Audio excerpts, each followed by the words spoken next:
sending a raven, blackbird in the sky, sending a signal that I'm here, some sign of life. I'm sending a message of feathers and bone. Just let me know I'm not forgotten out here alone.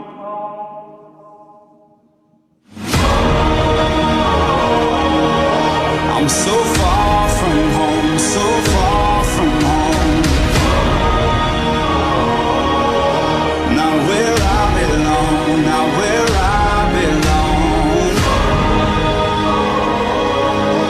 I'm so far from home, so far from home.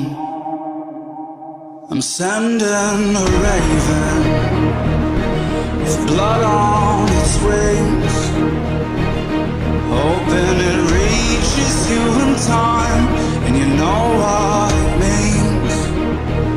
'Cause out here in the darkness and out of the light, if it gets to me too late, just know that I tried.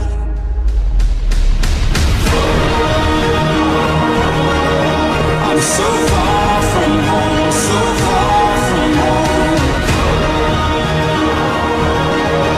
Not where I belong, not where I belong. I'm so far from home, so far from home.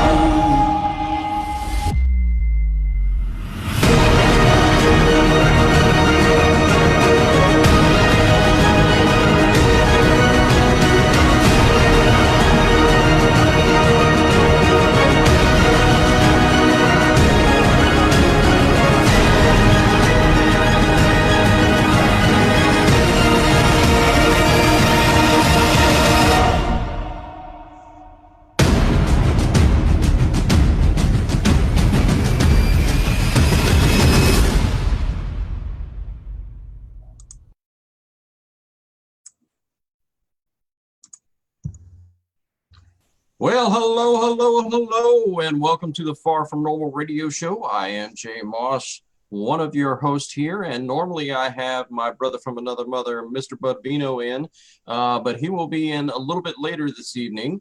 Right now, I have in my brother, Mr. Randy Davis. Randy, how are you doing this evening?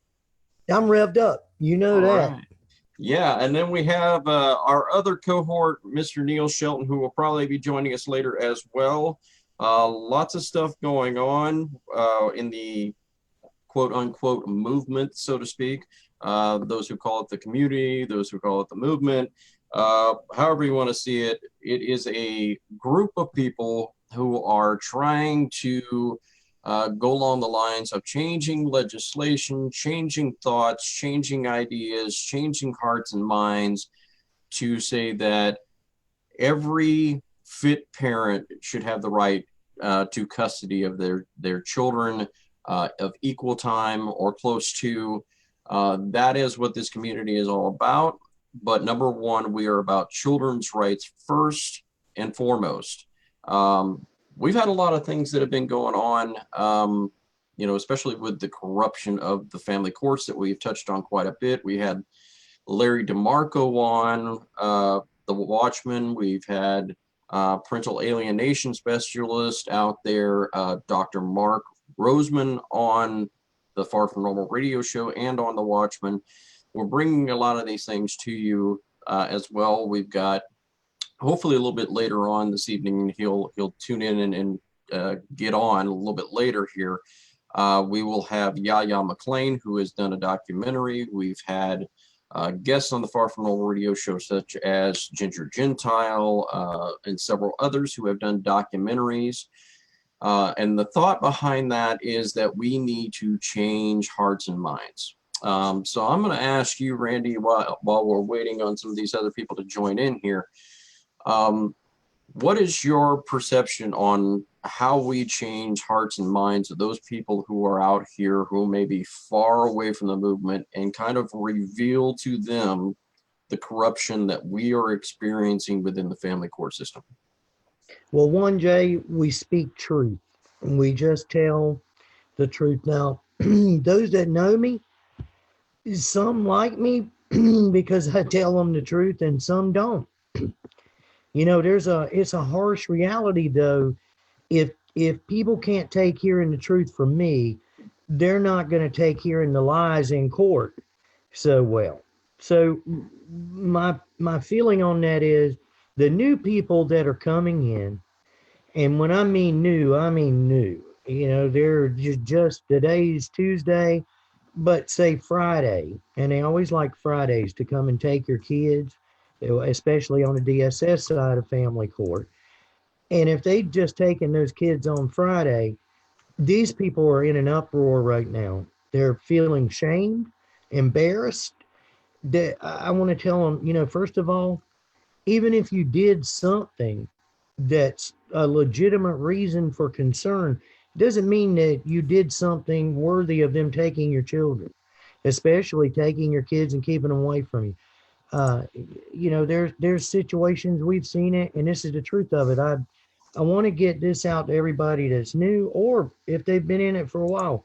You'll hear people say, "Well, they can't do that," and that's one of the things that really it needs to be addressed because they can do that. They will do that. They do that. They cannot do it legally or constitutionally or within the policy guidelines of their state or federal laws, but they will do it. They do it, and don't be shocked when they do it. The other one is that, you know, friends and everybody will run from you sometimes. I was luckily one of the ones who had a strong core of Croatan Indians around me. My people and my patriot people stuck close to me. They would never run from me. But there were people that I knew, and their idea, and I've heard it from some about others, is they'll say, "Well, he must have done something." And I can tell you folks, it doesn't mean that you did something for them to come in and take your kids, or for an ex-wife to become vengeful and make a false allegation, or like in the case of Neil Shelton, shoot that silver bullet at you, and then all of a sudden you're embroiled in a nightmare of shame and guilt and what I could have, should have, would have done. How could I have prevented this? What did I do? What's wrong with me? And I just want to say to you, that's the biggest part of truth, is to get over that hurdle, understand you're in a battle, and then don't waste any time. Hook up with someone out there. And believe me, I don't want your cases. I don't. I do not send me your cases. I don't want your cases. I'll assist you any way I can as far as giving information. But it takes a lot to find you an advocate. And we can help you, and we don't give legal advice, but we can help you and tell you, you know, if you go down that road, you're going to fall in a ditch and be eaten by bears. And they'll say, well, how do you know that? Because so and so said I filed this affidavit, or I go down this road. Well, because we've seen them go down that road, fall in a hole, and be eaten by bears. It's not a shocker when you do. You're not going to be any different than anybody else that went down that road and eventually fall into a hole. So avoid anything you don't 100% know. Vet everybody. Google is your friend. Get into some good groups. Don't get into groups that are promoting foolishness, but get in there, because this is going to be, it's not going to be a short-term thing. We've had some people that are out of their case in no time. I'm talking about a matter of days. That's the truth. Tessie Bear Miller, who's Tessie writes, she will attest to this. Hers was like 3 days after speaking with us. That's not normal. That's not normal. The truth is, it's going to be a long grind because the government is involved, and you are up against a literal army. They have a army to keep you from getting any sort of due process or peace of mind, and you're going to have to learn how to deal with that. So that's how I would introduce it to the new people, Jay. Yeah, yeah.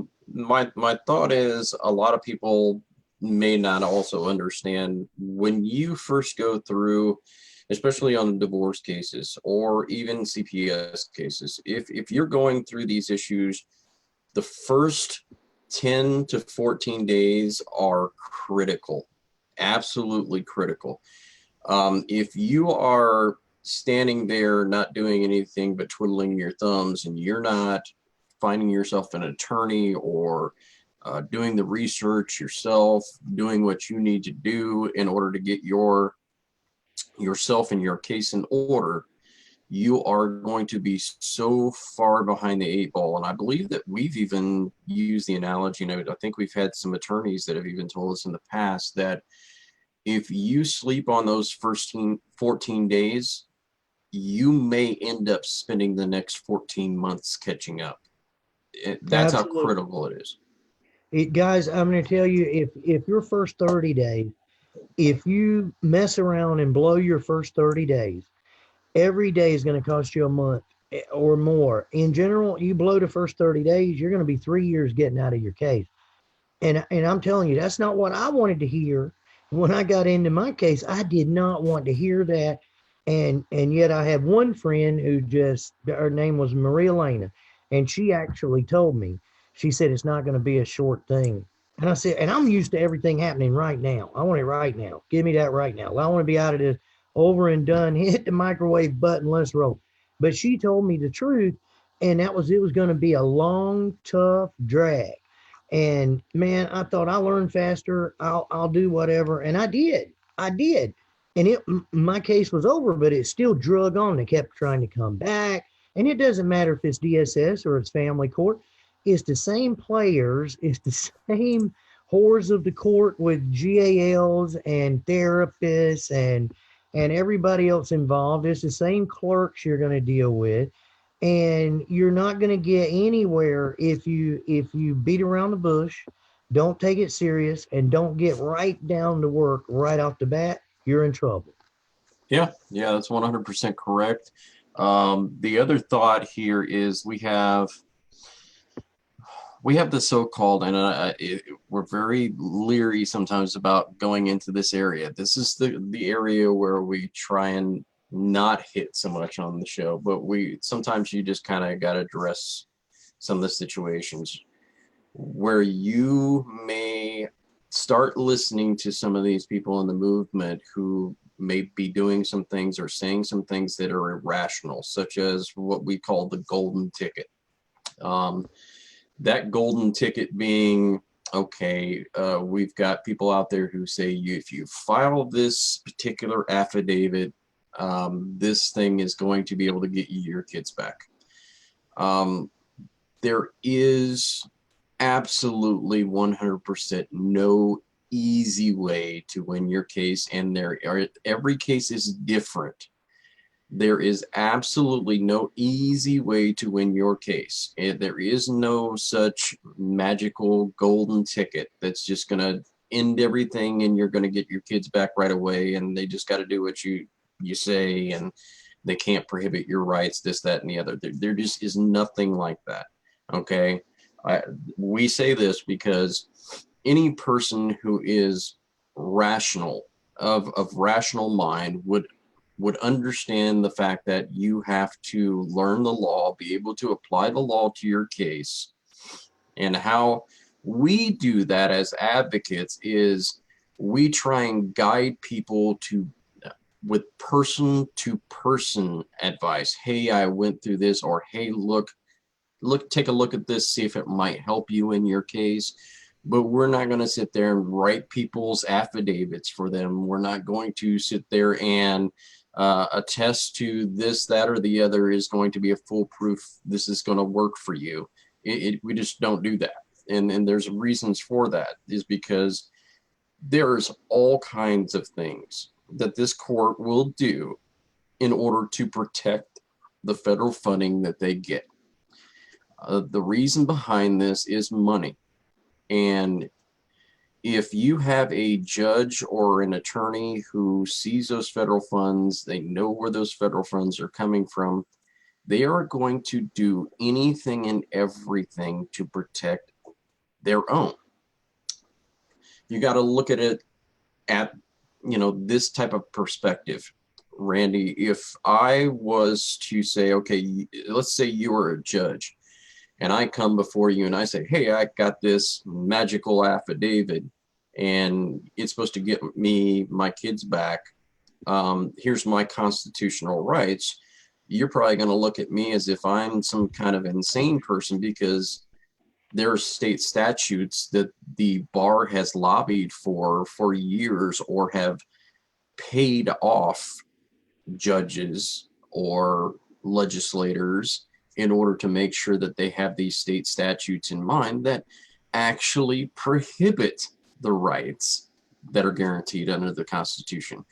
Now, what our advice normally is in those situations is you're going to need to maybe get an attorney, somebody who is very sound of mind that can help you and assist you in some of the things that you're not going to navigate through. Maybe that's not what you want to hear. I mean, we're telling you some of these things because we know it's not what you want to hear. Paying somebody $150 to $200 to $300 an hour is not what you want to hear, especially when we know that there are contractors out that are building buildings. There are people that are building 747s out there on the runways that they don't get paid that an hour. We understand that. We understand also that these people are getting paid in order to make an argument. It does sound literally insane. But look, they know how to navigate that system better than you know how to navigate that system. And they also have done it for a career. They have relationships. They have built trust in the court that you haven't built in the court yet. And sometimes you're going to need that. And now it doesn't mean that you have to hire an attorney in every single case. But understand, if you're not getting anywhere in your case, there's a reason for that. And it could be just the simple fact that you don't have a licensed attorney with you. Yeah, I'd love to hear your thoughts on that, Randy. Well, I'm going to say this. I'm going to say two things, because we have enemies, as you know, that like to take things and twist them. So let me go ahead and speak to the enemies on two issues. One, the constitutional rights in a family court. Should they be in a family court? Absolutely, they should be in family court.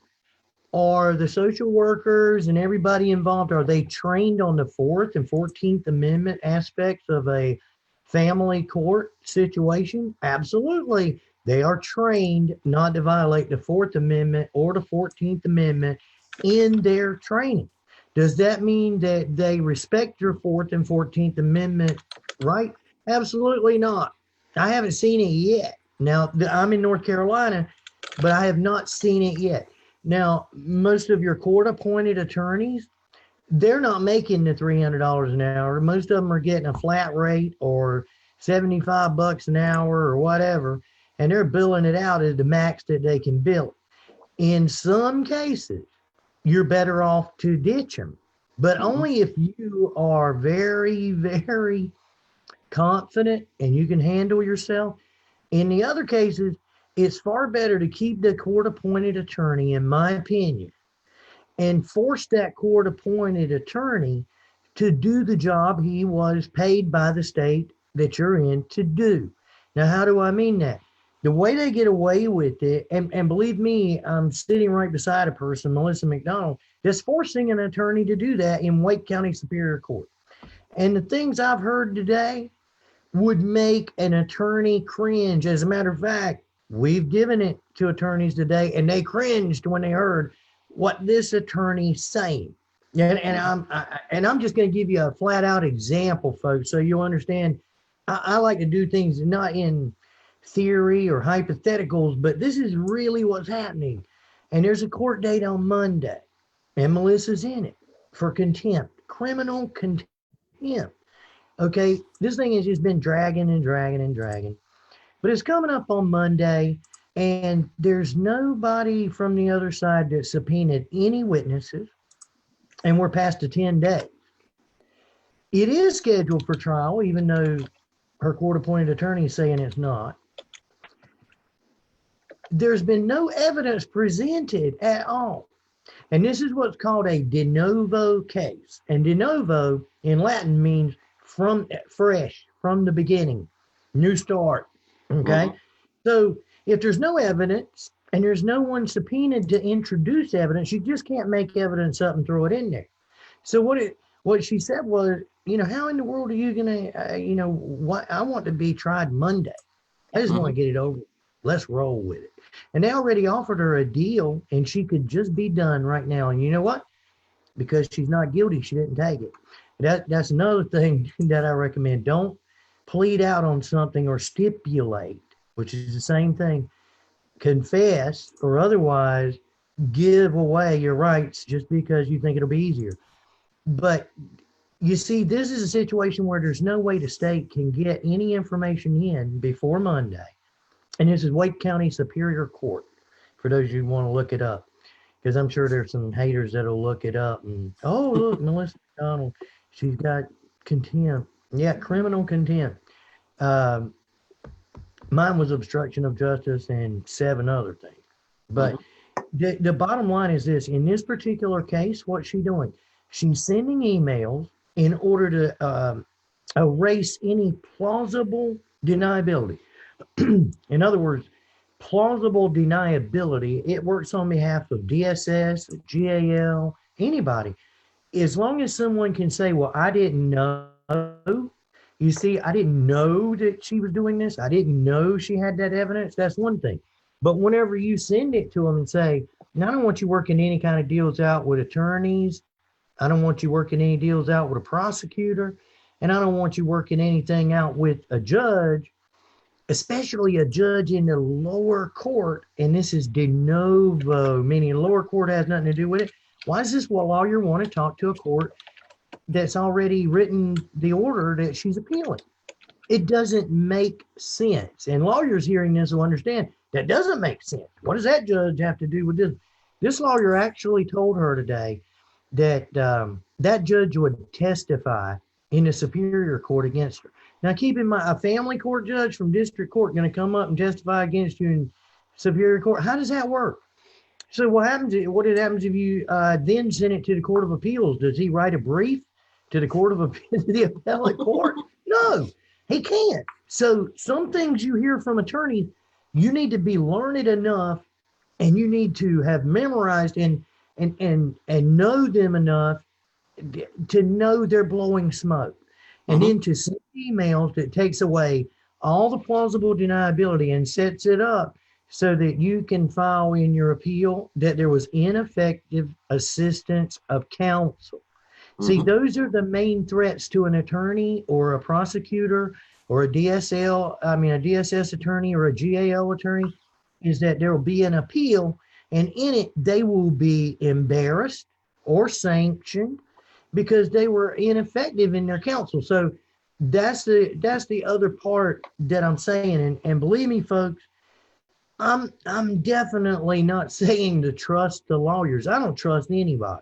That's the truth. In there, anything can happen. They can slam that gavel and away you go to jail. I spent 5 months in jail with no charge. So I know. Neil Shelton spent almost a year. So I know what they can put you through when you're in there.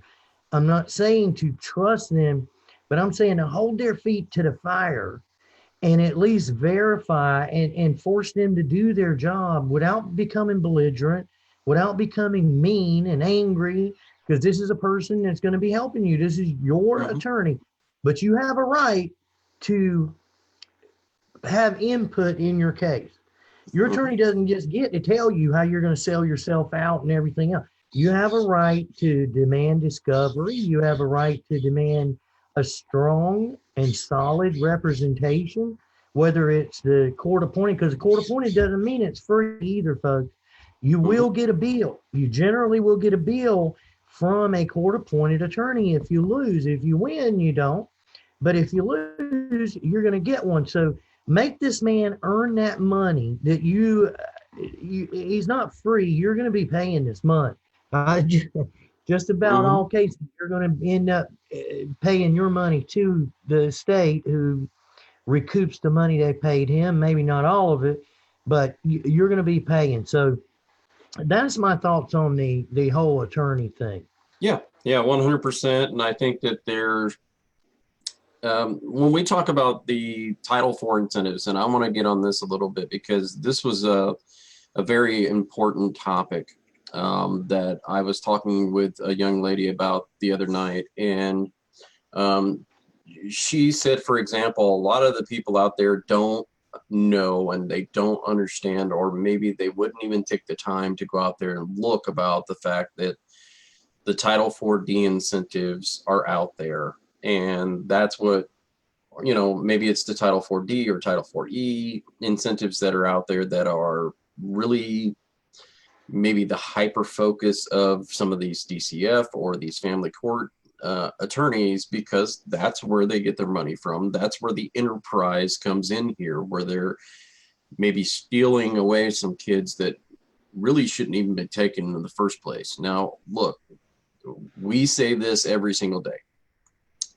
Yes, there is and there was a real reason for DCF or CPS. There are some people that should have their children taken away because they're unfit parents. If you are a pedophile or if you beat your children, yes, there is a reason for this to take place, that they take your children.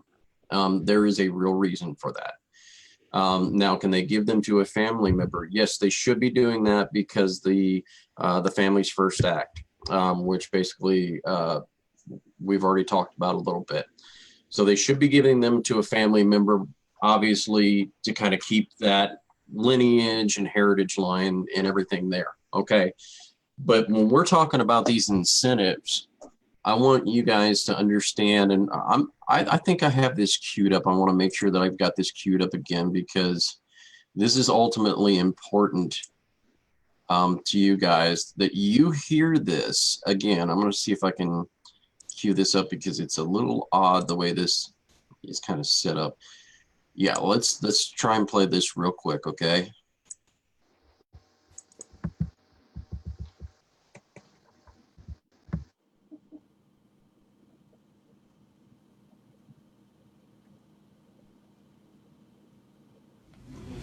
Thank you to the chair and to all the representatives in attendance today. I am Michael Strauss. I'm a family law attorney in Lake and Cook County. I'm also vice president of A Safe Place and secretary of the Family Law Section Council of the Illinois State Bar Association, and I happen to also be the co-author of the Illinois State Bar's resolution against this bill. Currently the state of Illinois gets federal funding and grants, and individuals obviously get state aid. There's very real potential for this state to lose federal funding, and I'm talking millions, possibly hundreds of millions of dollars, as well as parents not being eligible for the state aid. This issue has not been addressed by those in favor of this law, and so potentially Illinois loses a lot of money, poor families lose more money, and our state gets less money. What's in the best interest of the kid is not to worry about how much federal dollars we're going to get for food stamps in this country. It's ridiculous. There's already litigation on that issue, isn't there, when there was 50-50 for parents? There is, and I've in speaking with some of the judges in Cook County, they brought up that there's been ungodly amounts of litigation to ensure that the people kept their food stamps, because frankly, it's life or death. Without them, they have a big problem. So let's make sure that we keep our kids out there. Let's keep the fight on so that we can continue to get food stamps. I want my people off of food stamps. Yeah. What do you mean? That's ridiculous to even bring that up. Let's keep that down in the back, please. We want to stay on the rails. All I know is that not more than 2 minutes ago, you asked me not to rebut a question, and yet... I understand that. I'm trying to keep everybody to the same set of rules to the best of my ability. Now, folks, if this doesn't tell you something, that a bar licensed attorney would get up and he would say that he would say, there's an issue here. Let me, I got to pause that thing again. That he would say that there's an issue here, that the people of Illinois, in this particular case, would lose thousands and thousands of dollars in food stamps. In food stamps. So basically what this attorney is telling you is referred back to, and let me see if I can share this real quick with you, because this is ultimately important. Pull this up. In this case right here, this is a case called Blessings versus Freestone. 520 US 329 1997. And you can look that up. I'm sure I'm getting a little bit of an echo here. But you guys can look that up, and you'll see right in there that it states that the DCF and the Department of Health and Human Services, the money basically they get from taking children, putting them into foster care, or adopting these children out, or making a un-50-50 divorce settlement for child custody. The money that comes in from child support goes into their slush fund that ends up paying for welfare.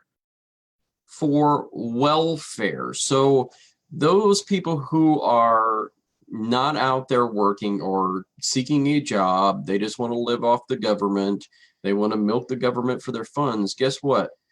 You're having your children robbed from you. Your time with them that's precious. What you go through as a non-custodial parent, or a parent who doesn't even get to see their kids at all, is being robbed from you so that somebody can be lazy and sit on their couch and get fat eating bonbons every day. That to me is literally disgusting. I don't know how you feel about that, Randy, but I think it's disgusting. I think you're on mute still, Randy. There you go. Yeah, I gotta unmute myself. There's a lot of people wish I had a mute button where they can just click me off anyway. But one thing I'm gonna say about that, and we have an attorney, Karen, who says, appointed attorney money does not come from federal funds in her state. It comes from the state indigent council. So in certain states, the money doesn't come directly from Title IV for the attorney, but everything else in it is funded by the Title IV, either E or D. And let me just kind of set things up, because to me, the other night when we're doing everything with Larry DeMarco, attorney from Pennsylvania, Larry DeMarco, folks, he's running for judge. You need to look him up. But when we're doing everything for him, Jay and Maria pull that clip up and they play it, and I'm watching it, and I'm on the show, and I'm thinking, my God, I wish they'd play that again. I wanted to hear it again, because it is unheard of for an attorney who's in a position on a council of handling the funding, for him to say, we're looking at tens of millions of dollars for the state. And he basically throws a bribe in there, or a ransom. And it's like extortion, because he's saying, also, if we don't do this to keep this money coming, you're going to lose your food stamps too. So basically, a parent's got to choose between housing and food stamps, or their children and food stamps. That's insane to even hear about. And I'll assure you folks, if you go to your state and your county budget, and I want to get this out there again to everybody, in North Carolina, you're going to have education as number 2 in the budget, but you're going to have as number 1 DHHS funding. And that's when we say, for the new people, when we say Title IV, Title IV-E, or Title IV-D, these are titles underneath the United States Social Security Program. It's under the Social Security Act. So these titles, when you hear Title IX, that's so that females can have equal rights in sports and extracurricular activities and education. You hear Title VII. Title VII is Native American education. Okay, you're going to hear Title 14, Title 19, Title 20. So it's not just the Title IV. I want to kind of broaden everybody's horizon, let you look out there a little more, because there's more money is pouring in there. And the fact that, I mean, what the fact is Jay is making here and pointing out, which is factual, this is what is driving the corruption. And there's no doubt, I don't care how good an attorney is, I don't believe you can meet an attorney who will tell you there's no corruption in court and there's no corruption in family court. The main thing is, how did this all get started with this money? And I looked it up in North Carolina, and you know, there was no district court in North Carolina until about 50 years ago. And there was no family court until the 1990s. And get this, the 1990s, North Carolina has 100 counties. There was a pilot program which came out because grant money became available. Grant money coming from the federal government. Federal funding became available. And they did it as a quote unquote pilot program in 2 of the 100 counties. They did a pilot program for family court. Before that, family court had been handled in the same courtrooms as speeding tickets, you know, assault and batteries, grand theft auto. It was done right down in district court. So now, though, it was done in a special little place, and it didn't take any time, like 1 year. And the money to those 2 counties blew up so fast that they put it in all 100 counties. And if you want to see how good that money is, Sampson County's budget, here's the way it works. 95% of the budget in Sampson County is law enforcement and social service. Now you'd think, my God, you got to be crazy. Well, no, I'm not. You can go and look. The problem is, and the reason this causes the issue is, we see every day, you know, politicians doing earmarks and they're sending money all over the place out of DC. Well, DC can run a deficit. They can be in the red. We owe $22 trillion. $22 trillion in the bucket. A state or a county cannot run a deficit. It's got to be a balanced budget. So when you're asking, for instance, your governor or your attorney general or your state senator, if you're asking them to do away with Title IV, you're asking them to demolish the budget to the point that they'd have to charge 90 cents on the dollar in real estate value every year to you in property taxes. And then another, I don't even know what, 50% sales tax or VAT in order to balance the budget without this money. So the argument that you can just get away from this money and do away with it, folks, you can't. You got to find a way to redirect that money and wean the government off having that money coming in, or else they have a leverage held over themselves to keep doing what they're doing, which is taking children, which is putting guys in jail for child support, whether they owe it or not, and then getting the quote unquote matching funds, which is a whole other nightmare that's going on. So until you understand the actual dynamics and what makes the wheels turn, then we're not going to get anywhere. And we've got to be smart about how we present ourselves, so that when we go to legislators and we go to politicians, we go to public officials, they don't look at us like we're just crazy. You know, I act really crazy sometimes. I do goofy videos and everything else. But if I'm going in to meet with these guys, which I do a lot, or speak with, you're not going to see me wearing the Adidas. You're not going to see me being silly. You're going to see me shaving. You're going to see me understanding what I'm talking about with a briefcase, a laptop, a tablet, and I'm going to lay everything out the correct way. And we all need to be capable of doing that, or of supporting somebody who can do that for us. That's exactly right. And I think that we've got, let's see, we've got this pulled up. I'm going to see if I can kind of share this one real quick on, okay. So I'm not sure if I'm getting an echo or not. Hopefully I'm not. Um, but Section 403, which is, let me pull it back here. You can see Title 4, grants to the state for aid and services to needy families. That's welfare services. So these are block, see, Part A, block grants to the state for temporary assistance for needy families.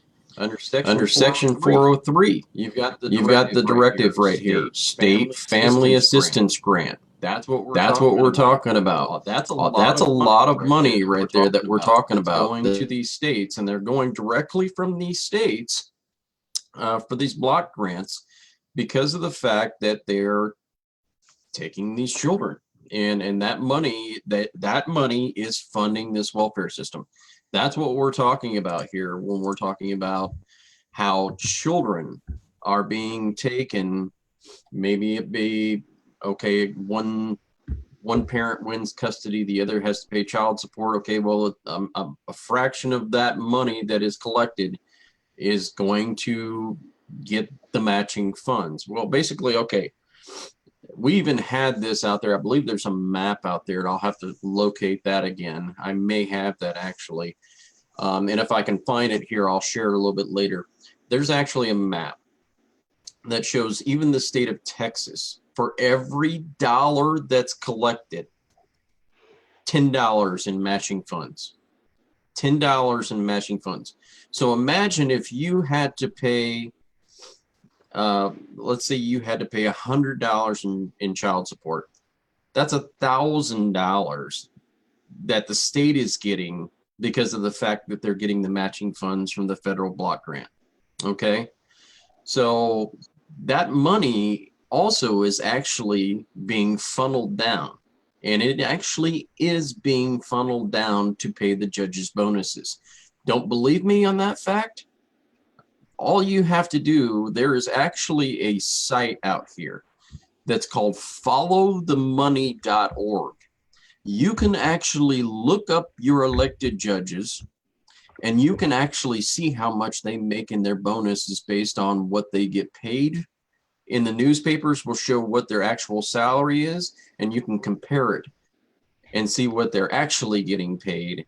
The rest of that money is federal block bonuses because they put so many children, they awarded custody to one parent, or they put so many children in foster care, or they did this or they did that in this particular ruling. And then they settled so many cases, they got bonuses. Don't believe us? Followthemoney.org.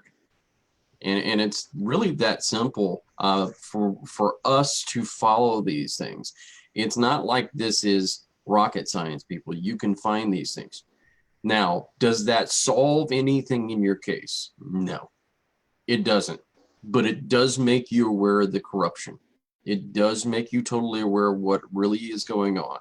And it does let you know that, yes, in your fight, you are going to have an uphill battle. That's what you're facing right now. If you just got a separation right now today, and your ex said, hey, look, we're not getting along, I think it's best if we separate.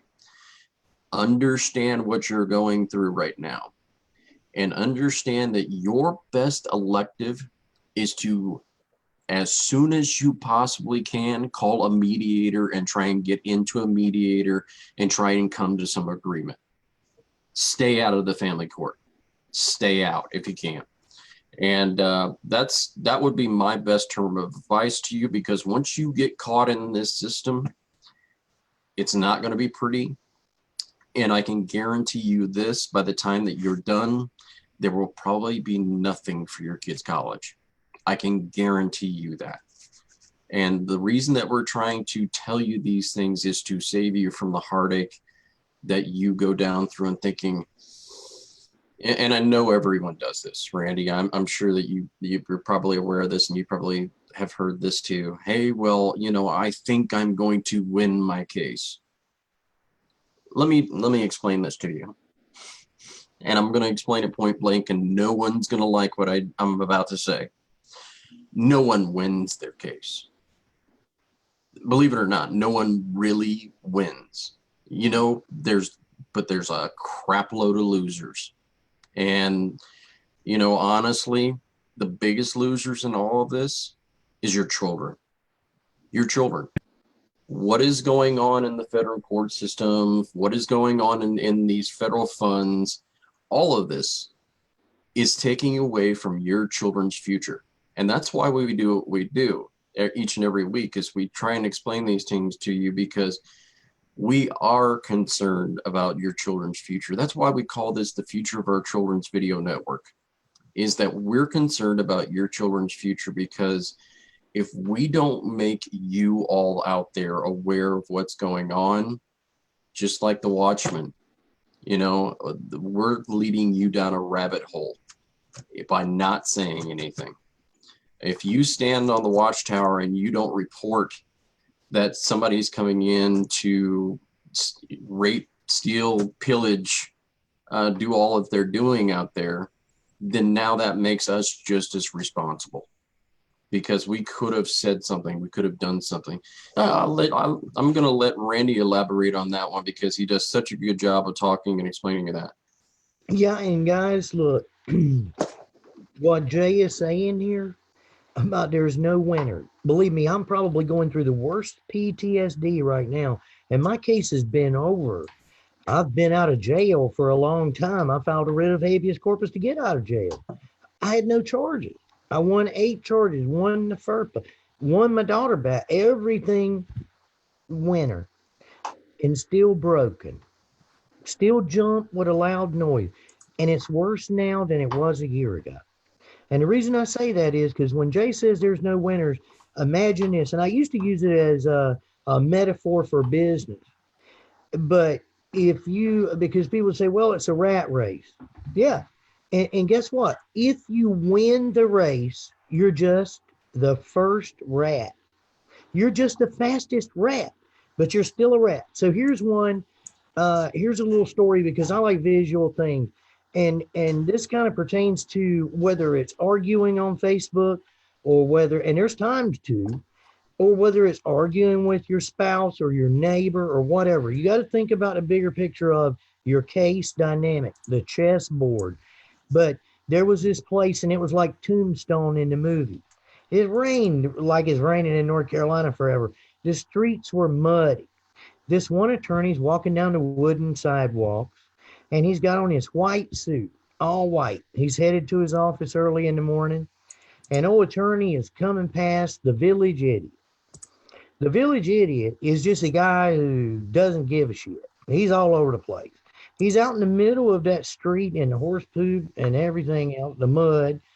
He's covered in mud. You can't even, you know he's the village idiot because that's where he hangs out. So what does he do? He starts slinging mud up there on the attorney. Attorney's suit got mud all over it now. White suit, he's mad.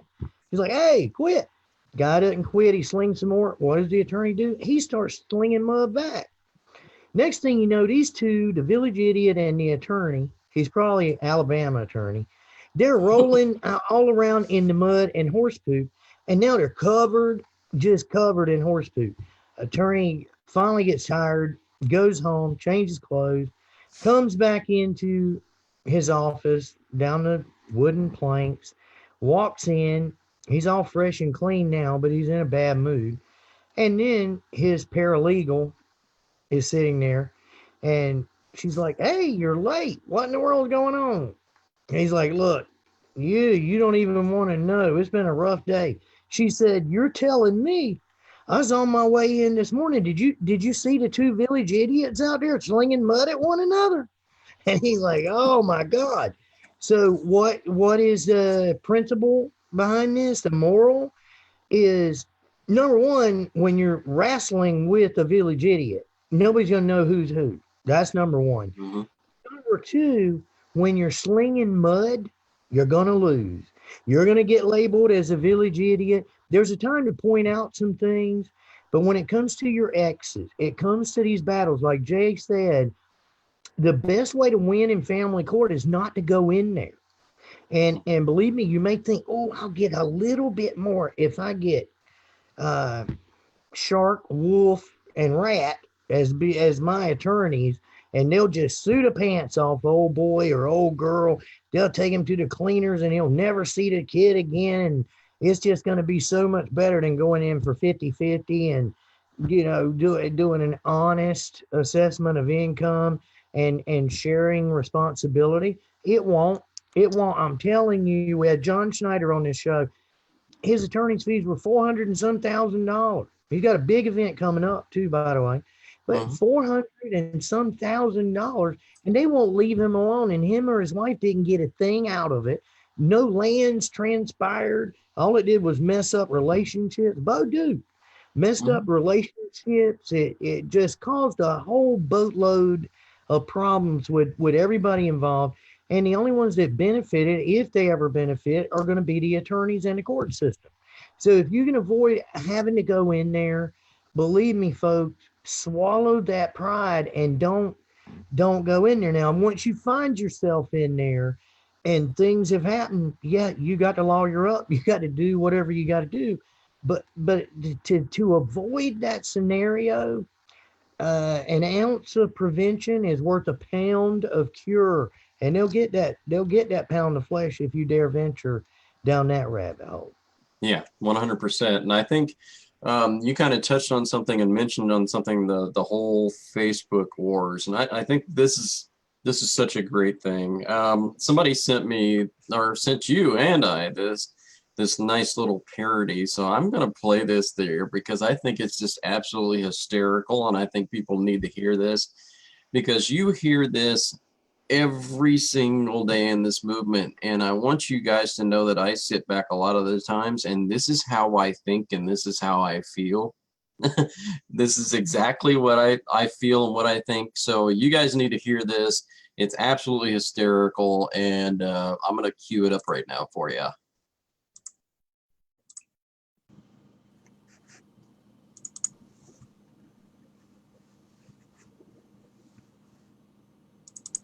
We think it's real nice to have freedom of speech.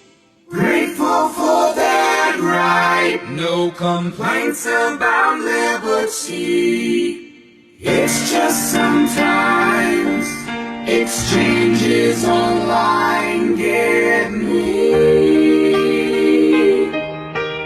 I'm at my keyboard with and I get fired up and I post, get some likes and some votes. I love my opinions, others are inferior to me.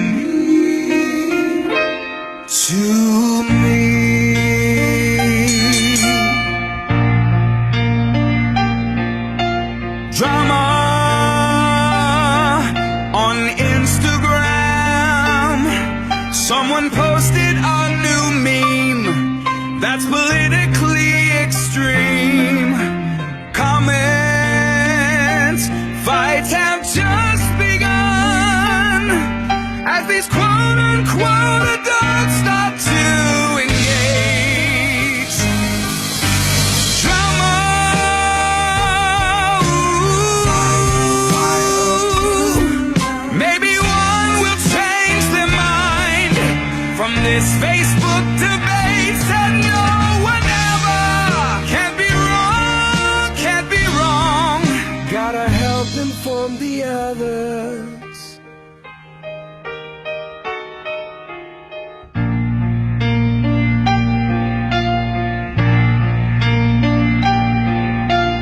Oh great, there's always one who with privilege knows what's best for a culture that's oppressed. Busy memorizing talk radio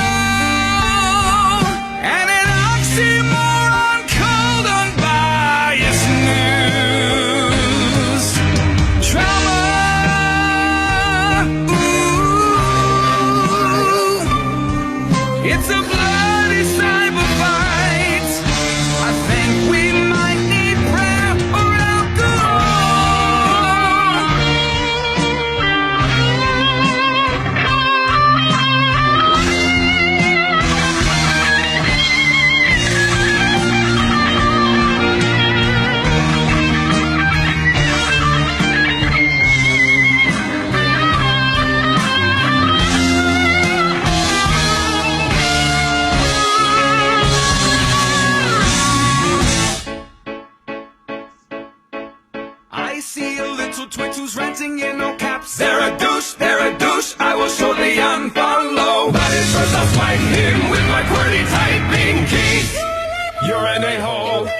stupido. You're a keyboard warrior. Command me, bro. Now there's a tool boy posting his hate speech. He's just a tool boy with insecurities. Can't wait to block all his misogyny.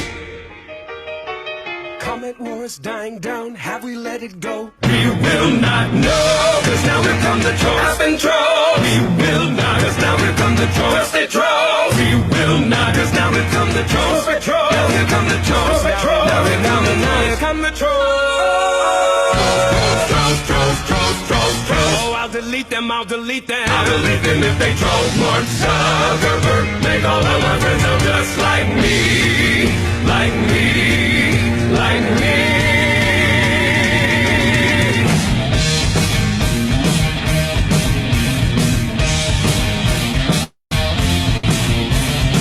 Maybe we could discuss this together offline. You mean tell face to face, are you out of your mind? That's crazy. You're still stuck in the 80s. I've gotta log out, just gotta log right out of here.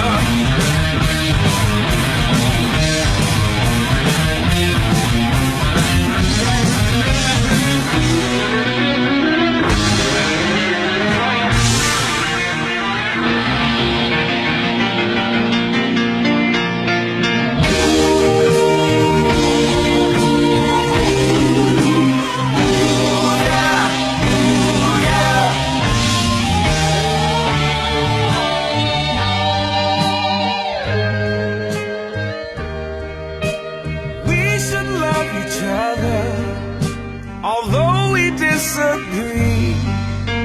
Your opinion matters, especially when it sounds just like me.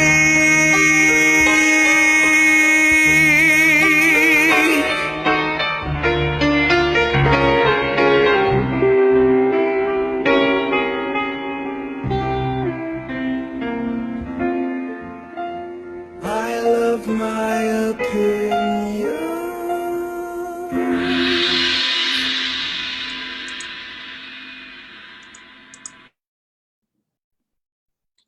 Okay, and I think I'm back. I don't know, my video wants to stick here, so let's see if I can get my video. There we go. Back on. Absolutely Yeah, hysterical. correct me if I'm wrong, but no trolls were injured in the filming of this. No, not that I know of. There might have been a few egos hurt. Yeah, obviously. And the funny thing about this is when we're looking at this, we see this in the movement every single day. Every single day. We see wars start out over someone's opinion, or maybe somebody was friends with somebody and didn't know their background or their history, and do I know if that's correct or do I not? But I don't. But at the same time, I think a lot of people don't use discretion anymore in what we call, or what has been called, couth. People don't understand what that word means anymore, to where it's like, hey, look, you understand that people are out there. They're watching your pages. It could be very important people that are out here that are far away from the movement, that really are looking at you going, okay, well, what is this person like? And they look at some of your posts, they look at your live feeds, and they're going, holy crap, is that what it's like? You know, that's what people need to understand, is when you are claiming that you are an advocate of any way, shape, or form of anything, what you say not only affects you, but everyone else that's around you, that maybe has that same title, maybe is affiliated with that same group. And it's very important that I think a lot of people need to start understanding that society generalizes far more than they should, but it's absolutely 100% human nature. So my thought, Randy, is this. I mean, okay, let's say, for instance, we have a white person who maybe is friends with a bunch of other white people, and one of those white people happens to be a racist. Okay? Guess what happens? Everybody in that group, including you, if you're part of that group, get labeled a racist. And maybe that's not fair, but that's reality. And so when we say that kind of thing, if we have a person who claims to be a child advocate and they are on Facebook Live and they happen to be drinking and getting drunk and making a fool of themselves, the instant label is everybody's like them. And it may not be fair and it may not be right, but that's what all of these people that are far away from the movement are really thinking. And I don't think that people take that into account. And I want your personal opinion on this, especially when it comes down to what we say in the movement is your Facebook page is social media, the entire world can see it, right? What would your opinion be if you're helping somebody with their case, just started helping somebody with their case, what would your opinion be on their Facebook material? Number one, and this is not only me saying what I would do. There's a particular woman who was in New York, reached out to Maria and I for help. We helped her, kept her kids from being sent overseas. She got visitation because we helped her. And then the woman turned right around and didn't listen because we weren't telling her what to do. She asked for an opinion, and we gave her an opinion, a suggestion, and reasons. And we said, look, your Facebook is loaded with loaded posts and arguments and things that are contrary to building a relationship and not being adversarial with the court. You need to take it down and clean it up, or just leave it down for right now. Because if you're, my exact words to this woman was, if your children aren't more important than your ability to get validation from Facebook by protesting and following a bad advocate's advice, what will happen is you are choosing the bad advice, the validation, and your ego over your children, and you'll lose the visits. You'll get extradited down to Alabama and face Georgia charges before it's all over, and you'll lose your visitation. And what does this person do? They chose to be a hero. They chose to be a star on Facebook, and now they don't see their kids. They have legal issues just going crazy. There's another case just like it, Arizona right now. And that person's reaching out to people that I know because another set of advocates had them file foolishness, had them file immunity doctrines or documents, whatever they want to call it, had them file these sovereign affidavits claiming they didn't have citizenship. And now, what's happened? Two of them, actually, two different people. They've got psych evaluations that they have to go through. They've lost visitation, and they probably have destroyed their cases. So there's a time to speak out, but folks, I'm telling you from my heart, if you go back and look at my own case, you didn't see me quote unquote advocating for anything until my daughter Cheyenne Davis was home. Once she was home and once we were free, it was still several months before we started doing radio shows or going to protests or doing any kind of thing like that, because you've got to make a decision and prioritize. You understand, if everything, when I say prioritize, please understand that if everything is number one, then there is no number one.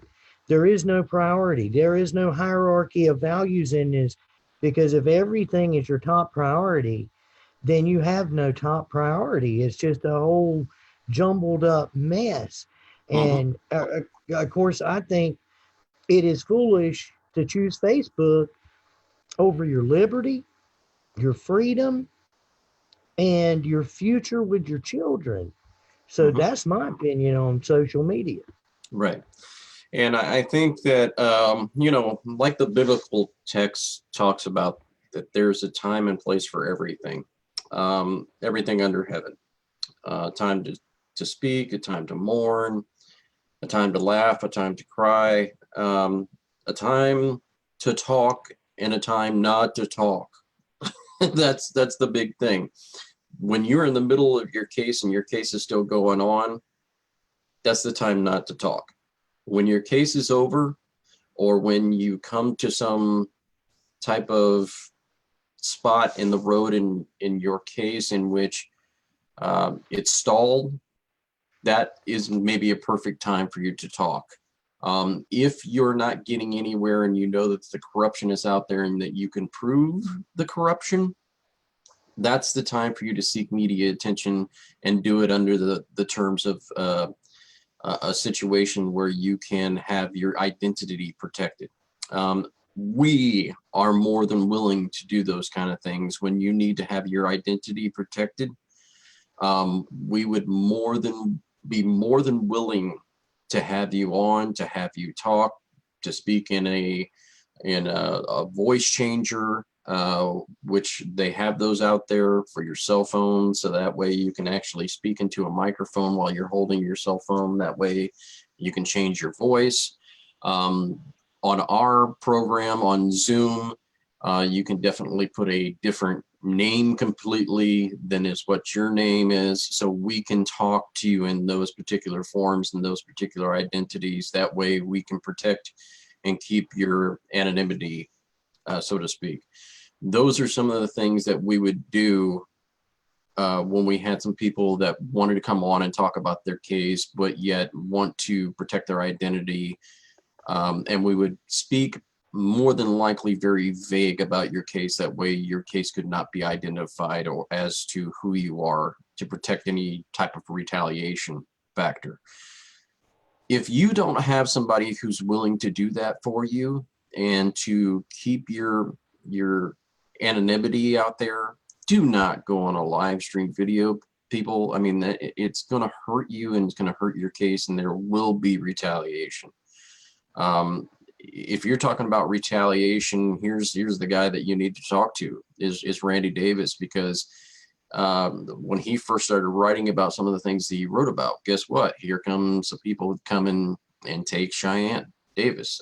That was, and people can talk about how that was fake or not fake, or they can talk about the fact that their opinion is that they were paid or hired actors. Let me tell you something.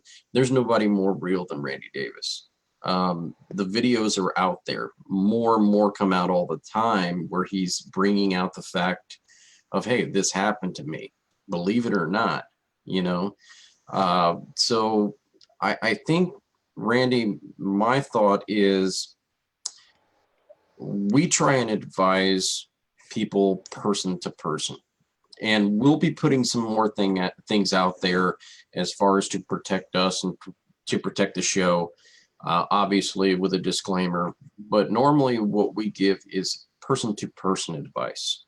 Hey, look, you're my friend, I care about you, I want to make sure that you kind of know or keep these thoughts in the back of your head whenever you're dealing with this. This is what I kind of would do in this situation, but you don't have to take it and run with it. That's up to you. It's completely up to you. That's the kind of advice that anybody can give anyone. Now, legal advice is, hey, look, here's a specific thing you need to start quoting in your cases. You need to do this. You got to do it this way. Here's the regiment. Here's what I want you to say. Here's what I want you to do. That never, ever goes on in our groups or with any advice that we give. The advice that we always give is person to person. Here is an option. Here's a possibility. Here's what I would do. But it's up to you. My thought on this is I want to get Randy to talk about his take on this, because I think it's very important that we know that whether or not people out there think and believe that, yes, there's a constitutional right, or you have the freedom of speech to be able to say whatever you want, or you should be able to give legal advice, or whatever it may be. That kind of postmaster general, whatever it is that some of these people call themselves. My thing on this is, I want to get Randy's take on this, on advice, and what you feel is what an advocate does, a good advocate does, and what they need to steer away from. Absolutely. And look, to advocate for somebody means to support them, to help them get all the resources necessary to get to the goals they have. Those resources sometimes, folks, is helping them pay a cell phone bill. We've done that. Sometimes it's keeping the power on. Sometimes it's helping them to get to court. It's just straight up transportation. Sometimes it's talking with them till 3 o'clock in the morning because they want to jump off a bridge. Like Bredesen Kane, their video shows a man with a gun to his head. Because when you get into this, you start feeling hopeless and like there's nowhere else to turn and you're all alone. And then you think about the gun to the head, or you jump to the validation on Facebook. So you're searching out legal advice through these knuckleheads out there, and you take some bad legal advice because at least they're giving you attention. Do not do that. A good advocate is not going to tell you, here, I'm writing this affidavit for you. You just plug in your name, or you quote unquote opt in to this immunity thing, and then you're going to be magically immune. You're going to be magically immune. I just watched a video, Jay, with Sean McMillan and the former Miss California. Now, here she is, the former Miss California, and she won her case. It turned out to be $10.6 million it cost the taxpayers. Why? Because social workers had lied. They had lied because they started off with a bad case. Then they had to keep it covered up to keep the clawback of federal funds from happening. But she didn't go out and retain sovereign citizens or us. She didn't go out and buy a golden ticket. And you know what? She had Sean McMillan, after the thing is all over with, he sued. He won. He's knowledgeable. If you go research, just Google Sean McMillan or friend him on Facebook. He's not going to give you legal advice. He's a busy man. But look up his YouTube videos. He's got one, the nuts and bolts of a CPS case. It will tell you what to do when DSS comes to the door. The recent video tells you what to do when they come to the door. You don't want to run around and go to the wrong advocates and get off on that wrong foot. And for that reason, that's why we have some legal entities right now who, for Future of Our Children Video Network, Far From Normal, The Watchman, Straight Out of Mayberry, they're writing up legal disclaimers for us. As crazy as that is, even what we're doing right here, there are people who would like to get us in trouble for practicing law or practicing without a license or doing something, anything they could come up with. And I don't know why. We don't make any money at this. We're doing this because we don't want you to go through what we already went through. That is the only reason I'm doing it. So, but we've got to protect ourselves and get these things done before we get into some deeper content. And if you'll notice, the quality of guests is going through the roof. The guests are getting better and better. MJ Rhodes, Wendy Reardon, John Schneider, Larry DeMarco, Dr. Mark Roseman, Mark Ludwig. You're seeing a lot more content come in that not only gives you inspiration and gives you education, it motivates you for right now and maybe pulls you out. The trouble is, and Zig Ziglar said this, he said the problem with motivation is it's like taking a bath. You have to do it every day. You have to do that every day. So you can go get hyped up in a Zoom class from hell over there, and then you feel really good and jacked up all night, can't sleep. Wow, I'm wide open. And then tomorrow you realize you didn't learn anything. You left there jacked up on juice and sugar, like a sugar drink and a moon pie. But whenever you left, you just spun your wheels in circles all night, didn't have any plan of action, no strategy, no written down goals, and no way to see your way forward. And tomorrow you wake up from out from under the ether and you realize that those that are teaching you this stuff, they didn't have any intention for you to learn something that you could then teach to others or that you could use to actually assist you in your case.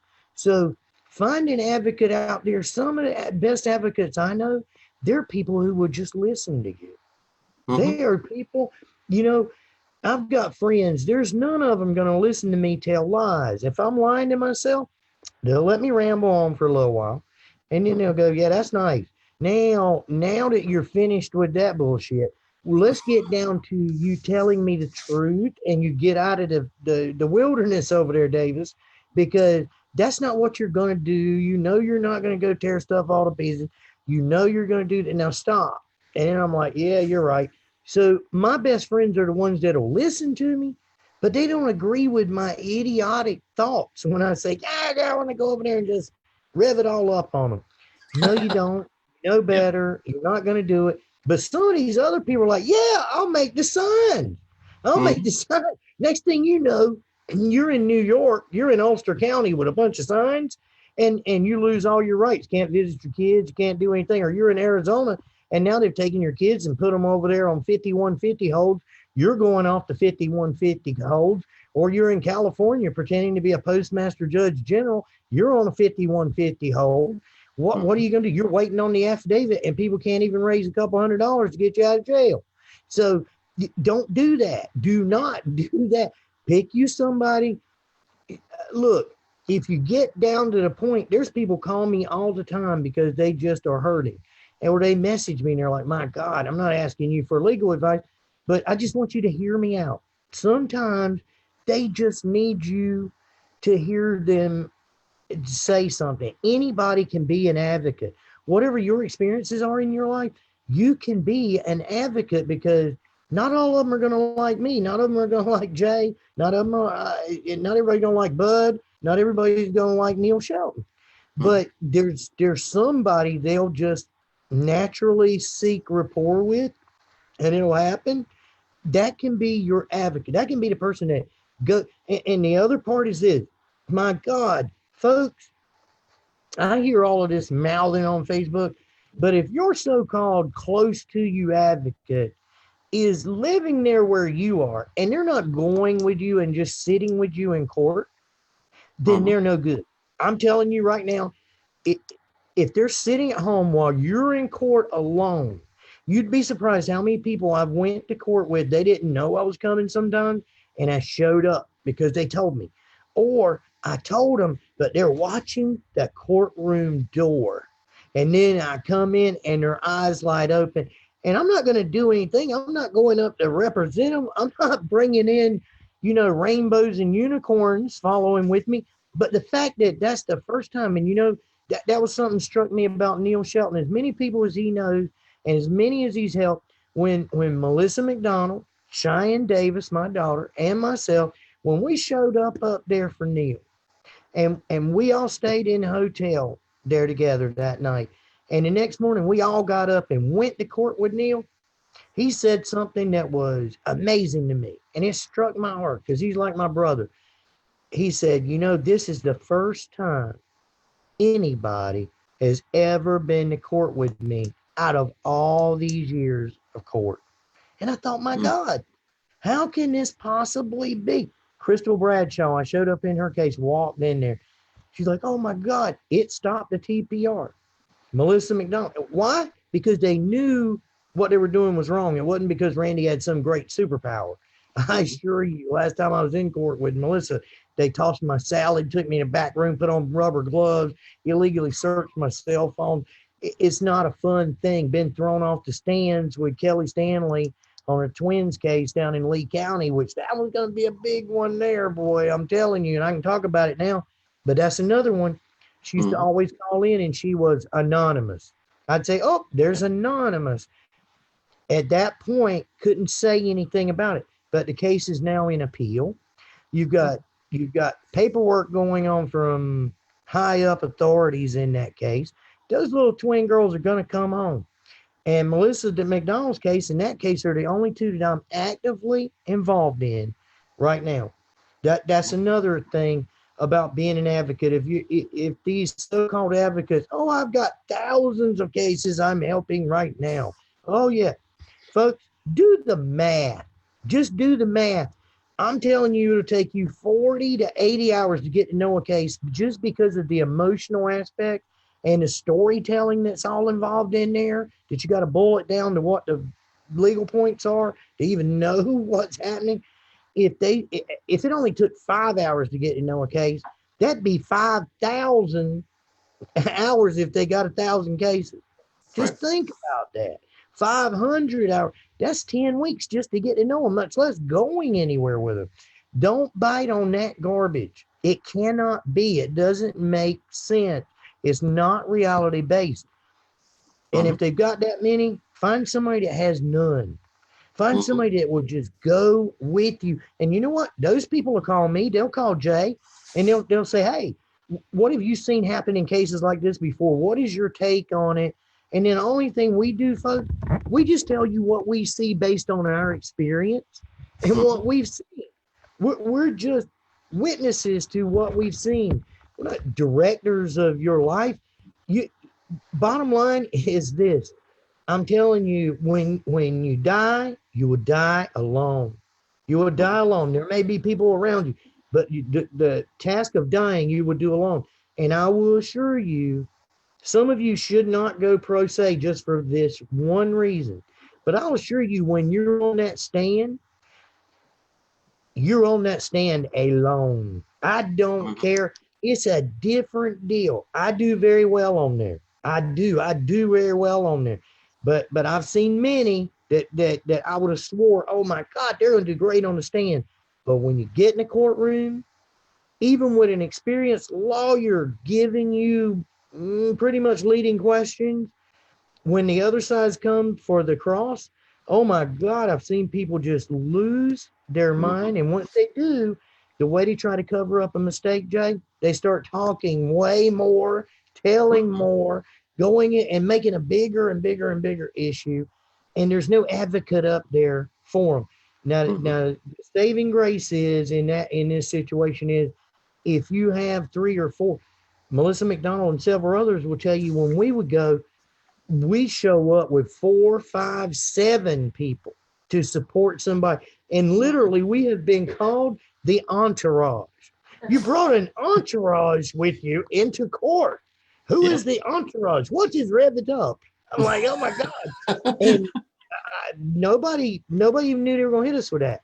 But that's my take on the advocate deal. And it's not a wonderful, beautiful thing to do. It's actually like being a prisoner once you're an advocate. That's my honest opinion. Yeah.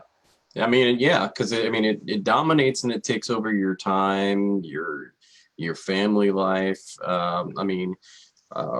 There's been times where, even my own kids, after winning my visitation rights back to my kids ask, why are you still fighting for this? There are some parents out there who don't get anything. And I said, that's why I'm fighting. It's because there are parents out there who don't get any time with their kids at all. And they deserve to have time with their kids as long as they're loving, fit parents. I don't think there's anything wrong with that. And then, to round this off into some of the other things that we deal with in this movement, with this movement, it comes also a whole lot of people who feel as if maybe that they are reporters. That they're going out there and they're reporting things and they're trying to get stories out, and that's very good that we have journalistic points of view, and I don't subscribe to the thought that we shouldn't have journalists. My thing is to be a responsible journalist in this, and not just pick one side of the story or one side of the equation. My real dominant feeling on this is let's get both sides of the story. Let's both, equally cover both of those sides. Now, if one side declines to comment, then, you know, that's the story you have to run, just like a journalist would have to run as well. But I think that each person, especially unfortunately how this society works or this movement works, is it could be dominated by one particular person's opinion rather than necessarily coming out with what the facts are. So I think that there's a somewhat of a court of public opinion, and then it comes back on based on the fact of, do they like the person or do they not like the person? You know, and to be quite honest with you, I don't think that Randy or myself or Bud or Neil got into this movement to be liked. I don't really care if you like me or not. I don't think that Randy does either. The fact is that we don't need to be liked.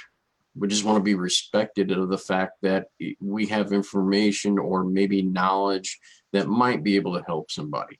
And the reason that we do what we do is to save lives.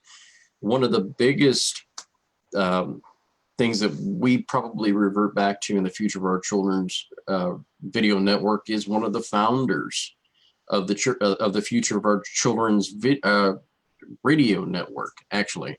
When we started out on radio, on Blog Talk, Dominique Tomasello. And we can say this all day, why we do what we do is to save lives. If maybe somebody had reached Dominique with some empowerment and some things to do, maybe it may have made a difference, maybe we don't know. But always having somebody to talk to count on each and every day, rather than feeling like, you know, you're distressed. And that was a very unique situation on its own anyways. But it really reverts me back a lot to what Melissa McDonald is going through. And granted to the fact that she's not necessarily on house arrest, the poor woman's got a freaking leg monitor on her. And what has she done? Not a thing to have a leg monitor on. And that tells you, I mean, Dominique Tomasello himself was under house arrest. House arrest for 2 years. The man was under house arrest and didn't do anything wrong. So what you got there is a situation where some people can go stir crazy when these things happen because they don't get to talk to people. They don't get to interact with people all the time. And when you're by yourself all the time, all you have is four walls closing in on you. And that to me is a fact that, you know, maybe you don't have an ankle bracelet on you. Maybe you don't have a monitor on you, but you feel as if there's four walls closing in on you because you don't have the money to go anywhere or do anything. You're paying child support or you're doing whatever, trying to stay on the right path. And so you don't have any money to do any of those things anyways, even if you wanted to. But so now you're in your home or your apartment by yourself and you're going stir crazy. And so you turn on a program like this and we try and give you some empowerment and some enlightenment. Hopefully, if we do that each and every single week, and you count on us to be there every single week, we will be there to empower you with shows like The Watchmen, with shows like Far From Normal, possibly, hopefully here soon, Straight Outta Mayberry. We'll be back with Neil Shelton. We're looking at bringing some more programs forward. Now, also with that in mind, we do have a PayPal site because, look, folks, we're not making any money off this. We're really not. What we're trying to do is to pay for a Zoom broadcaster. That Zoom broadcaster cost us, and it will cost us $75 a month. All the money that goes into the PayPal account goes directly to the Zoom. It's already linked. Each and every month, it just pulls directly from the PayPal account. We don't touch it, don't have to do anything with it, it just pulls automatically. It's set up that way. We will be trying to raise $900. Well, you say, okay, $75, why? That doesn't make sense. Okay, yeah, because that extra money that we're going to be asking for is to print t-shirts, hats, bumper stickers, all the information that we can get out in order to advertise for the show. The more people we advertise, the more people will watch, the more people's lives that we're touching. So that's why it's ultimately important for you, if you can. I know you guys are, some of you are getting your tax returns very, very soon. And you could be like, okay, you know, I can deal with this extra $100. You know, I'm going to throw $100 in here, and we're going to touch some people's lives, and we're going to change people's lives. We're going to change public opinion of what goes on with parents.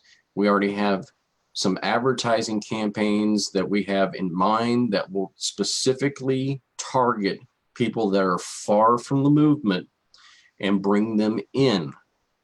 We need those contributions in order to keep going. This is like PBS, people. We're like a public broadcasting system, and how we do it is through funds. Now, may we do this differently in the future in trying to get public donations from manufacturers or businesses? Sure, absolutely, that's 100% way, but you got to start off in this area right here. This is how we start off. We sell the merchandise that goes back into the next year's, and then we start trying to get businesses on board with us that will help spread the message that we have. And that is that we need to end the corruption of the family court systems. We need to end the bar being able to lobby. That's very, very important. We need to get the attorneys and the judges and these people who are actually in the judicial system completely away from actually legislating. There's a difference. There's a reason why there's three branches, okay? There's a judicial branch, there's an executive branch, and there's a legislative branch. There's a reason why we need the judicial branch to be a branch of its own and the legislative branch to be a branch of its own. When you start combining the two, now we're going to have nothing but friction, because you're going to have those people who have other people's hands in their pockets. That's going to continue what we have in the process right now. I'm going to ask Randy's opinion on this. Do you think it jumbles up the system if, let's take Speaker Pro Tem of I believe it's the House there in North Carolina, Miss Stevens. Let's take it, for instance, she isn't a bar licensed attorney, and she now is there in the legislative branch as well. Does that affect things? Absolutely affects things. She, number one, she's also on the board of directors or a hired gun for Roche Pharmaceutical. She writes the laws, a lot of the child welfare laws and the family court law. She also represents people in family court, just like she represented Neil Shelton's ex-wife and took everything the man had. Well, why is that a problem?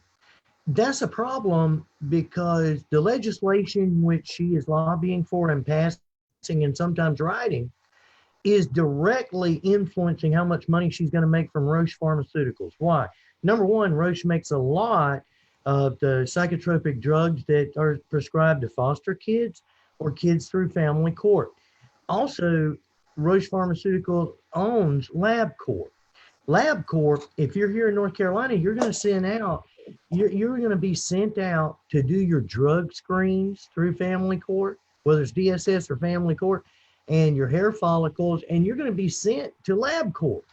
So when she's directly receiving payment from legislation that she could possibly be creating, then of course that is a problem. And then here's three more things. Number one, I want to say thank you to Alan Poindexter, who created some graphics. And in some of our t-shirts, folks, we need some suggestions about graphics. But Alan Poindexter is a graphic designer, and he's graciously agreed to help us promote the show with graphics. But also, we want to do some t-shirt, hats, visors, bracelets, hoodies. And these are going to be ultra, very low cost. They are. And you're going to want them for your rallies and so forth. So I want to say, thank you to Alan and his graphics situation. The other things that I was going to talk about is like Melissa's leg monitor here, because you brought that up and I have to touch it because her monitor, folks, it's called SCRAM, SCRAM. I mean, you can't make this up, but it will do alcohol and drug monitoring. Does she do alcohol or drugs? No. Is it on there to catch her? No, that part's not enabled because under it, she can drink, she can drug if she wanted to, but she doesn't. But there's no restriction on that. Now, it has GPS on it, but where can she go? She can go anywhere she wants to. There's no monitor in the house like normally a person on house arrest. She's not under house arrest. This is just a thing to see where I am. I'm just going to be straightforward with you. This damn thing on her leg, they know that Melissa's going to be with me. This is to know where I am. There's no restriction on where she can go. She can go to California. She can fly overseas. She could go into, I don't know, the Rabbit House brothel in Las Vegas. It doesn't matter where she wants to go. So why has she got it? Those are things that are constitutional violations that we got to address. Now, and finally, like Jay said, why do we do what we do? I'm going to tell you why I do what I do. Number one, I'm mad and I want to get even. I'm very vengeful about people who screwed over my child. I am. But the bigger part is this. I know with all my heart that when I got involved in this situation, if somebody like Jay and Neil and Bud and Yaya and the other, and Donna, if they had done this 10 years ago, what we're doing now, and they had all this information out there when I first got in mine, so I just went on Google, went on Facebook, typed in DSS or family court corruption, and it popped up, and I could have tuned in. When my case started, I was alone.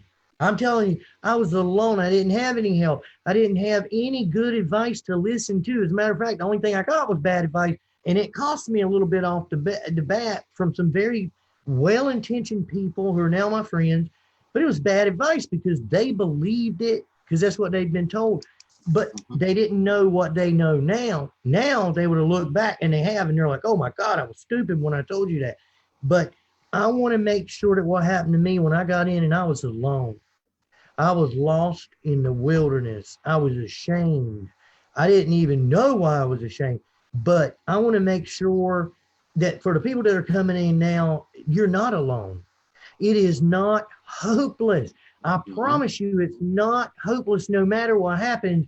There's a way to turn it into a good thing. I want you to have inspiration when you leave from here. I want you to feel excited about the promise that there is help. There is a strategy that can be made for you. There is a way you can sleep better at night. There are some people that will go to you and court watch with you or send you things like we'll send you out how to do a parental court report. It's not legal advice. It's just how to get your own stuff written down in a timeline. It's your parental report. And you just write your stuff in it and get it into the court. Because that's the biggest thing I see with these cases, no matter which side it is, you can't get your evidence in there. So there's some things that we can show you to do. And it's up to you whether you do them or not, but we can send you a little format where you write out your little court report. And even if you don't put it into court, you've got it there in case somebody says, well, what's going on in your case? Well, here, send it to them, and you don't have to retell your story and go back through the pain over and over.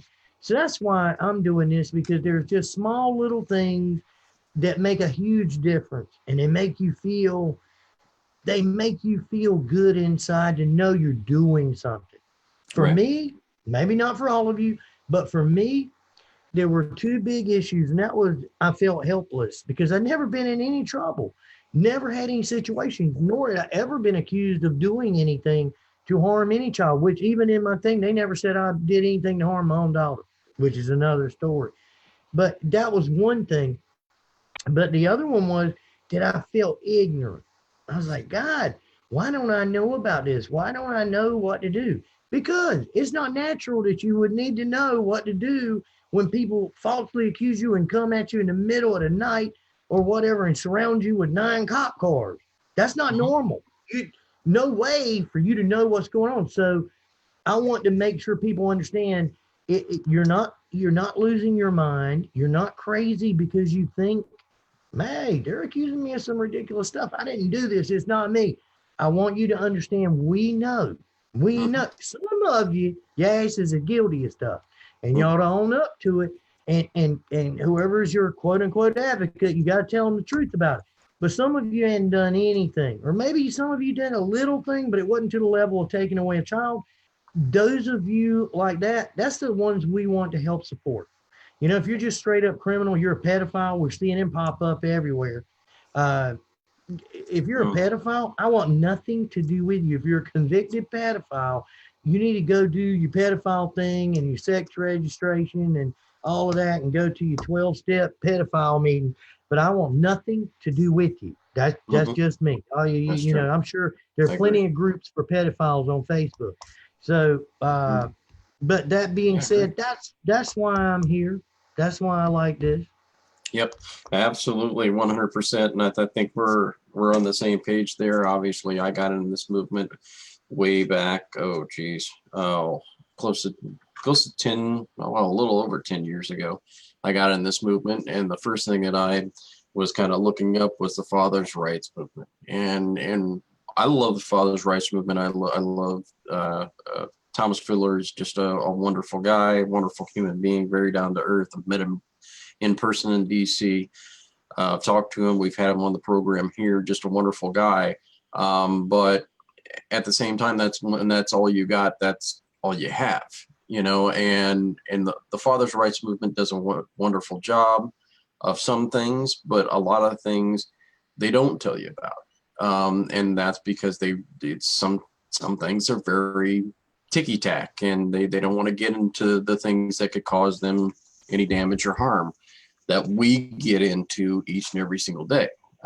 So there are things that we cover that they probably won't cover just because they are things or areas that they just can't afford to get themselves into as an organization.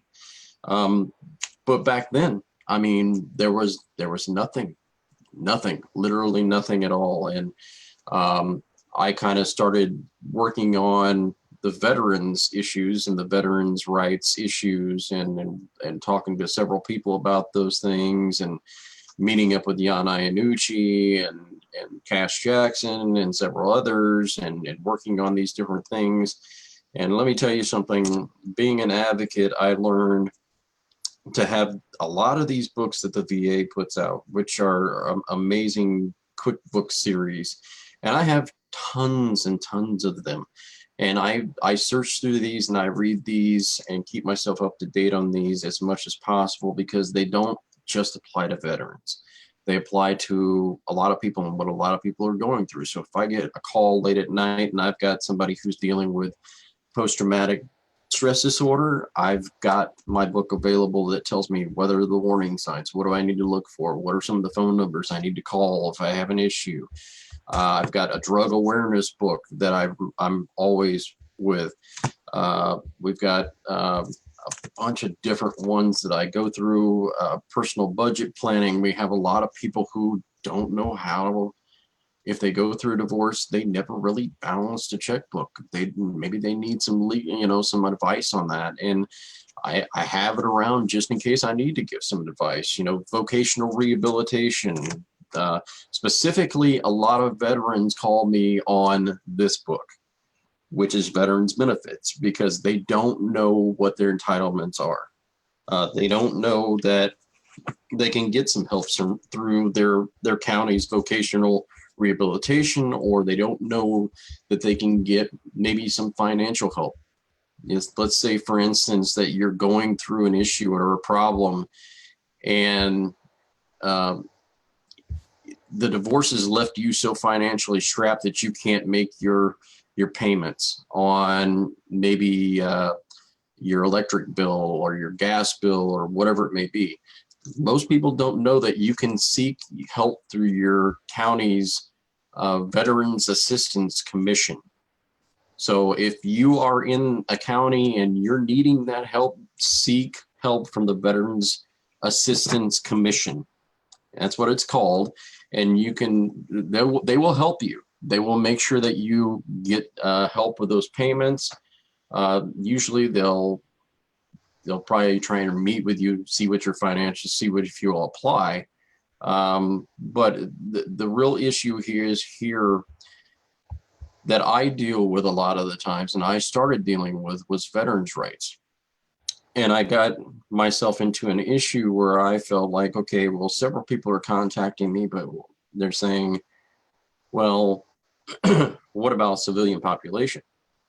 Then it became about, well, yeah, a lot of these same things apply.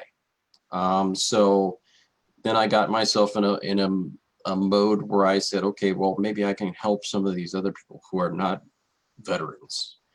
And so I started off on this process of trying to kind of cross train, so to speak, in some of these aspects. And I met with a whole lot of other advocates and tried to work myself into how do I advocate for real people who have not served their country yet, or they're needing some of those assistant things. That's where we come in and we talk about different sections that might be able to help you, maybe with the government, maybe not of the government. Maybe it's just that you need empowerment. Maybe you need somebody telling you each and every single day, look in the damn mirror. Because if you don't feel like you're worth it, tape it up there, tape a picture of your kids up there and tell yourself each and every day, these kids would not give up on me. How could I ever give up on them? And a lot of people need that. They need that structure in their lives where they have somebody that's encouraging them just to get through the day, just to get up and get off the couch and take a shower. Some people need that. That's why we've created this show, is to empower people. And, Randy, I don't know about you, but I know when I was going through this, it was hard. It was very, very hard. I've been with the same woman for close to 20 years, had a divorce, and this woman tells me she wanted a divorce and she's taking the kids and I'm going to be paying child support, and that's just how it's going to be. That's hard for a lot of people if they hear that for the first time. I know your situation is quite different, but how is it for you when CPS came in and they said, hey, we're taking Cheyenne, there's nothing you can do about it? How did you go through that? It damn near killed me. Look, and here was the whole situation. Like yourself, I'd been with the same woman 18 years. A year and a half or 2 years before we became divorced, but I had custody of Cheyenne, and then we were already going to therapy just to be better individuals. Wasn't no court-ordered therapy or anything, just to be better individuals, because all of a sudden we don't have her mother, which you don't ever hear me talk about her mother. I'm not going to say anything bad about Cheyenne's mother. That's her mother. She loves her. I still love her. We'll always have made a baby together. So that part's not going to happen, even though some people out there have tried to get me to do that. But what did it feel like? I felt like the biggest loser. I felt guilt, and I thought, God, what have I done? Cheyenne had just received National Honors Awards, the recipient of the National Honors Award at the Shriners building, right? She had just acted a play. We spent the weekends at the place at the beach. We were on boats. We were doing stuff offshore. We were doing, as far as a father, daughter, and she had her friendships. She was doing things with her friends. Life was great. And then I dared to go out, met Katie Pavlich from Fox News and townhall.com and James O'Keefe in Raleigh. They told me I was going to get retaliated against. Katie Pavlich spent 4 hours with me looking over the federal funding fraud, and it was by a Native American organization, which later the news came out and covered it and put me in there with my videos and my undercover videos and the GAO report showing the fraud of millions of dollars. But Katie Pavlich said they're going to retaliate against you. I didn't know exactly how bad that was going to be. I said, it can't be a big deal. Oh my God, 7 days after the news puts it out there, They're after me, taking my daughter. No clue this was going to happen. So, Jay, there were times I couldn't get off the couch. I couldn't think. Now, the first 3 days, I learned Chapter 7 of the North Carolina General Statutes, which is the child welfare and DSS. I also printed out their manual, their procedures, the 10 NCAC rules. I had to know it all because I wasn't going to just trust my daughter coming back to just anybody. And that was what was critical to Cheyenne keeping herself together during what they did to her, is because she'll tell you, and she told them, my dad will hunt you down. He will never surrender. He will learn more than you know about your own system. And honestly, I've got videos that I will be putting out more of that'll show you that I did know. And it's not because I'm smarter than them, but I cared more about my daughter than they did about their job. That was the key. I cared more about my daughter than these people did about their job. And they knew they were going to get their paycheck whether they were learning it or not. So the bottom line, as to how did it make me feel, I thought I was going to die. And sometimes I wanted to just not exist. I was like, why am I even being born? God, why would you give me a beautiful daughter and then just have these animals, absolute animals, rip her out of her education, rip her from her future, rip her from her Croatan tribal membership, rip her from everything she grew up that made her feel secure. And I'm a protector. I wanted to shred them. I wanted to just grab them and shake these people until they knew they were doing wrong. And I went to everybody in the world. I exhausted everything in the world. None of them, they knew. They knew. Dr. Roseman said it the other night. Don't fool yourself trying to think you're going to educate your senators and everybody else on what's going on. They already know. You're not going to reveal or expose how DSS is doing something and all the politicians didn't know. Folks, they know. They know, and they turn the other way and pretend it's not happening. But, and I think we got a question. What is the question? Alan Poindexter's wanting to know if he can speak freely about a certain individual that we all know here in North Carolina. I think Alan's wanting to know if he can speak freely about a certain individual that we all know in North Carolina, which would be Sarah Stevens. But that's probably, since we're running so close on time, probably a better time. But Alan's got a big story on that, and we know there's collusion involved in Sarah Stevens, the North Carolina Speaker of the House Pro Tem, and Alan. Yes, we will get your story out there. Alan ran against her for the Senate position, and I'm pretty sure he's going to be running against her again. And there's a lot of stuff that's going to come out, but I think that deserves.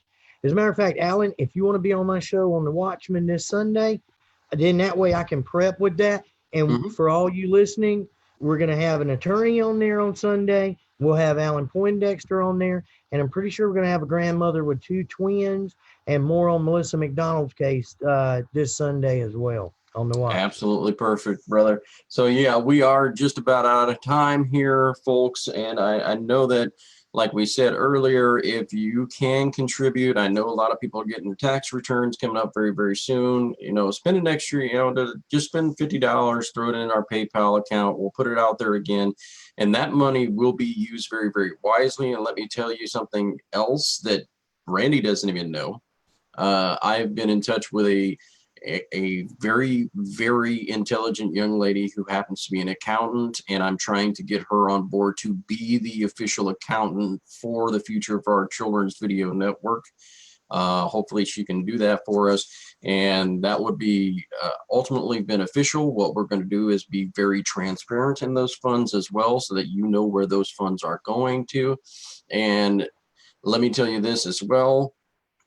If I have somebody out there who's contributed to the Far From Normal radio show or the Future of Our Children's Video Network or the Watchmen, and they want to contribute, and I happen to find out that you are a pedophile, let me tell you this, your money will be refunded too, and you will be deleted as quickly as I can possibly do that. There's a reason for that. Just ask, that woman that's the accountant, she's not John Gentry, is she? 'Cause No, that no, John she is Gentry not woman- John Gentry. That John Gentry girl is nothing but trouble. I'm just telling you that woman Gentry, she's a mess. Oh, wow. Yeah. So, I mean, we are going to do our very, very best for you each and every week to bring on. I know Yaya was going to be on tonight. We had some issues with him being able to connect. We're going to try and just get him on next week. We'll also try and get another guest on. We've been in the works with several. We're just trying to nail down dates with them right now. But when I tell you that they're huge, huge, huge potential guests, I really mean that. We're talking about names that are as big or if not bigger than John Schneider. And those are huge. And the reason that we're doing that, again, is we're reaching out to some of these people who are far away from the movement, trying to bring them in. Hopefully some of them will speak out more and more and more if they haven't already. And some of them already have. So let's just put it that way. So like we say each and every week, signing off on this show, you are important, you are loved, and you are cared about. God bless, folks, and good night. Rev it up.